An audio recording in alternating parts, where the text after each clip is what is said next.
हमेशा ये कहा जाता था कि जम्मू के साथ भेदभाव जो किया जाता है वो पहले की सरकारें करती थी। मैं मानता हूं पहले की सरकारें नालायक होंगी, वो जम्मू के साथ, जम्मू के डोगरों के साथ भेदभाव करती थी। लेकिन मैं आज की सरकार को पूछना चाहता हूं, जो भाजपा सरकार पीछे से बैठकर एलजी एडमिनिस्ट्रेशन को चला रही है, वो इतना बड़ा भेदभाव जम्मू के डोगरों के साथ किया जा रहा है कि आप सोच भी नहीं सकते। जब बात हमारे ऊपर थी, जम्मू के डोगरों के ऊपर थी, तो हम बर्दाश्त कर सकते थे, लेकिन जब जम्मू के डोगरों के बच्चों के साथ भेदभाव किया जाए तो वो बर्दाश्त कैसे किया जाए, ये हम पूछना चाहते हैं। सबसे पहले मैं एक चीज एलजी साहब की नजर में लाना चाहता हूं,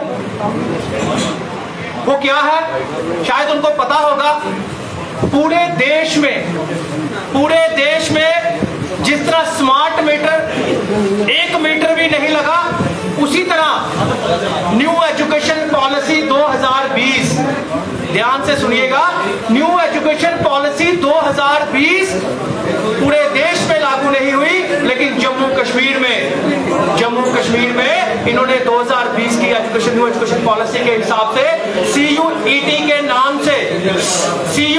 नाम से इस तरह घोटाला किया कि जम्मू के डोगरों के बच्चों को कॉलेजेस में एडमिशन नहीं मिल रही। सीयूईटी के नाम से इन्होंने 4 बार फॉर्म भरवाए। क्या फायदा क्लस्टर यूनिवर्सिटी का, मैं पूछना चाहता हूं भाजपा सरकार से कि क्लस्टर यूनिवर्सिटी का फायदा क्या, जब 5 कॉलेज क्लस्टर यूनिवर्सिटी के जम्मू में है, उन 5 कॉलेजों में जो एडमिशन दी जा रही है वो बाहर के बच्चों को दी जा रही है, कश्मीर के बच्चों को दी जा रही है, लेकिन जो जम्मू में जीवल के रहने वाले बच्चे हैं या गांधीनगर रहने वाले बच्चे हैं, उनको जीवल एमएएम कॉलेज और गांधीनगर कॉलेजों में एडमिशन नहीं मिल रही। बच्चों को इतना डर पड़ चुका है एडमिशन का, अपने कॉलेज 1 साल वेस्ट होने का, जबकि इस बार इस टाइम क्लासेस लग जानी चाहिए थी, लेकिन बच्चे बेचारे क्या कर रहे हैं, अभी तक फॉर्म फिल किए जा रहे हैं। 4 बार फॉर्म की फीसें बढ़ चुके हैं। कोई ऑटो वाले का बच्चा है, कोई ड्राइवर का बच्चा है, कोई रेडी वाले का बच्चा है, दर बदर हो रहा है। मैं पूछना चाहता हूं भाजपा सरकार से कि आपकी मंशा क्या है? आपकी मंशा ये है कि जम्मू के बच्चे ना पढ़े? क्या जम्मू के बच्चे ना पढ़े? जब पूरे देश में 2020 की education policy, new education policy अभी तक इंप्लीमेंट नहीं की गई, तो जम्मू कश्मीर को आपने स्मार्ट मीटर और न्यू एजुकेशन पॉलिसी के ऊपर जम्मू के डोगरों के साथ जिस तरह का व्यवहार किया जा रहा है, और कश्मीर में आज भी पोर्टल खुले हुए हैं। कश्मीर के बाबू लोग जो बैठे हुए वहां पे, वो अपने बच्चों की सहायता कर रहे हैं, लेकिन हमारे जम्मू के बाबू लोग जो हैं, जो एडमिनिस्ट्रेशन में ऑफिसर बैठे हुए हैं, वो लाचार हो चुके हैं, वो कुछ नहीं कर पा रहे अपने बच्चों के लिए। और हमारे लीडर तो जम्मू के आप जानते ही हैं, वो जम्मू की जनता के लिए तो बोल नहीं सकते, वो तो सिर्फ वोट मांगने जा सकते हैं, जो कि जूतों के हार लोगों ने तैयार रखे हुए हैं। मैं एक ही चीज कहना चाहता हूं, फिर बात वही आएगी मिसनी गना जी की, जतिंदर सिंह जी की। माना आपके 25 नल्ले नलायक हैं, माना आपके श्यामलाल शर्मा जी लोगों को शगुफा देते हैं, बेवकूफ बनाते हैं, लेकिन आपकी बात करूं मैं जतिंदर सिंह जी, आपको जम्मू के बच्चों का दर्द नहीं दिख रहा? क्लस्टर यूनिवर्सिटी में 5 कॉलेज आते हैं, लेकिन जीवन के बच्चे को कश्मीर में फेंका जा रहा है, कहीं फेंका जा रहा है। 50% एडमिशन हुई है अभी तक जम्मू के बच्चों की टोटल सीयूईटी के कॉलेज नाम से। तो ये मुझे बता दीजिए, जबकि क्लासेस स्टार्ट होनी थी, 5 दिन का वीक माना जाता है क्लस्टर यूनिवर्सिटी में, 5 दिन कॉलेज लगता है।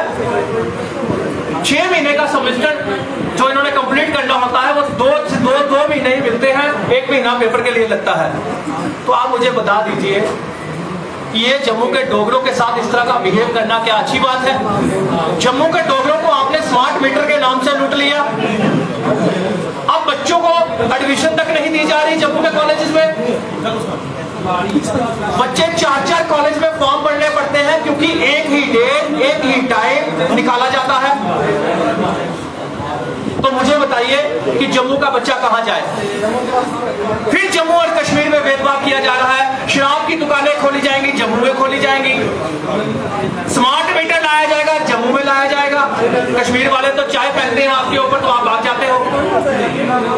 और अब जम्मू के डोगरों के बच्चों के साथ भी भेदभाव किया जा रहा है। और मैं सरकार एलजी साहब को कहना चाहता हूं कि जल्द से जल्द चुप करो यार, कंसेशन, जल्द से जल्द वन टाइम कंसेशन दी जाए, बच्चों को एडमिशन दी जाए कॉलेजेस में, ताकि जम्मू के डोगरे बच्चे जो है वो पढ़ सकें।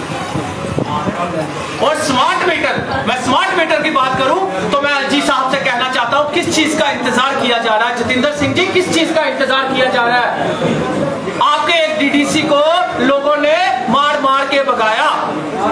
अब आप ये चाहते हैं कि आपके भाजपा के नेता जब लोगों के घर वोट मांगने जाए तो उनको भी जूतों के हार पहनाए जाए। और कांग्रेस क्यों चुप हो गई? कांग्रेस क्यों चुप हो गई? अगर हम डोगरा वेलफेयर संगठन नॉन पॉलिटिकल बन के, पार्टी के होते सोते हम नॉन पॉलिटिकल बन के ये मुद्दे उठा सकते हैं, तो इन पार्टियों को कहना चाहता हूं, इन सियासतदानों को कहना चाहता हूं कि आप लोग अपने वोट मांगने की नीतियों को लेकर, वोट मांगने की मीटिंगों को लेकर मोहल्ले मोहल्ले पहुंच गए।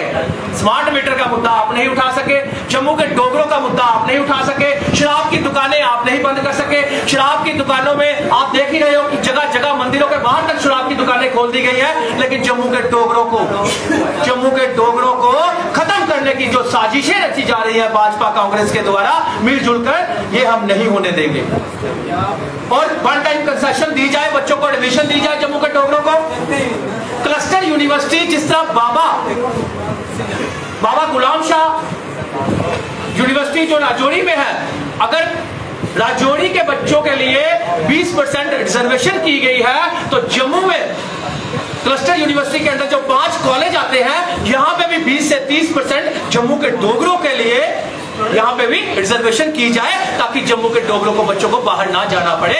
ऑटो ड्राइवर, रेडी वाले, गरीब आदमी, दिहाड़ीदार, उनके बच्चे भी जो है वो बीच में पढ़ाई ना छूटे और वो बीच में वो जो कॉलेजों में पढ़ सके।